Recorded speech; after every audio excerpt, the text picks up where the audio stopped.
મદદ કરે તે સુખી બને। કમલ નામનો એક છોકરો, ગરીબ તેના મા બાપ। કમલને ભણાવવાની ઈચ્છા તો ઘણી, પણ ધનલક્ષ્મી જ્યાં ઉઠેલા હોય ત્યાં પોતાની ઈચ્છા કઈ રીતે પૂરી કરે? ખૂબ મહેનત કરે, પેટે પાટા બાંધીને પૈસા બચાવવાની કોશિશ કર્યા કરે, પણ એ કોશિશ તો મહિનાભરના ખાવાના જ સમાઈ જાય। શું કરવું એની ખબર જ ન પડે। દીકરો આગળ વધે એવું રોમે રોમ ઈચ્છે, પણ મન પાછળ પડે, જાણે બંને મનના મરેલા ન હોય। કમળ પોતાના મા બાપની મૂંઝવણ જાણતો હતો।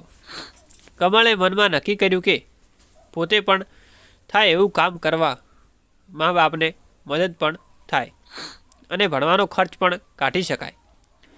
આવા વિચારથી કમલ ઘરની બહાર નીકળ્યો। ક્યાંક કોઈ કામ મળી જાય એવી આશાએ કમલ વિચારમાં ને વિચારમાં રસ્તામાં આગળ વધી રહ્યો હતો। ત્યાં તેને કાને એક અવાજ સંભળાયો। કમલે અવાજની દિશામાં જોયું। તેની નજર એક કાદવના ખાડામાં પડી। ખાડામાં કોઈ વૃદ્ધ ડોશીમાં પડી ગયેલા। તે તેમાંથી નીકળવા કોશિશ કરે છે, પણ કમજોરીના લીધે નીકળી શકાતું નથી। કમળ પોતાના મૂળ વાત ભૂલીને ડોશીમાને બચાવવા તેની પાસે ગયો।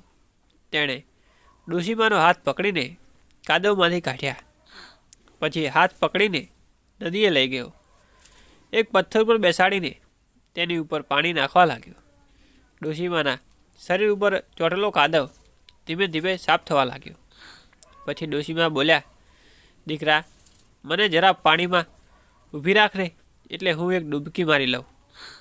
કમલે તે ડોશીમાનો હાથ પકડ્યો અને ડોશીમાને પાણીમાં ઊભા રાખ્યા। ડોશીમાએ કમલ સામે જોયું અને પાણીમાં ડૂબકી મારી। ઘણો સમય થયો તો ડોશીમા બહાર ન આવ્યા। આ સમયે કમલને પોતાના હાથમાં કંઈક હોય એવું લાગ્યું। કમલે જોયું તો તે એક ચિઠ્ઠી હતી। કમલે ચિઠ્ઠી વાંચી। તેમાં લખ્યું હતું, દીકરા, હું એક જળપરી છું। શ્રાપના લીધે મારે પૃથ્વી ઉપર આવવું પડ્યું હતું। તે નિર્દોષ ભાવે મને મદદ કરી, તેથી મને શ્રાપમાંથી મુક્તિ મળી છે। હું તારા ઉપર ખુશ છું। તારી બધી મનોકામના પૂર્ણ થશે એવા હું તને આશીર્વાદ આપું છું। આવજે દીકરા। અને ખરેખર જલપરીના આશીર્વાદના કમાલ કરી કમલને ભણવા માટે વેપારીઓ પાસેથી મદદ મળવા લાગી।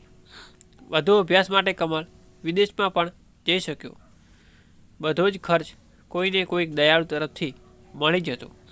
મહેનત કરીને ઉચ્ચ આસનને બિરાજમાન થયો, છતાં જરાય અભિમાન નહીં। તે તથા તેના મા બાપ સુખી અને ખુશ થયા। પોતે જીવ્યા અને અન્યને પણ મદદરૂપ બની જીવાડ્યા।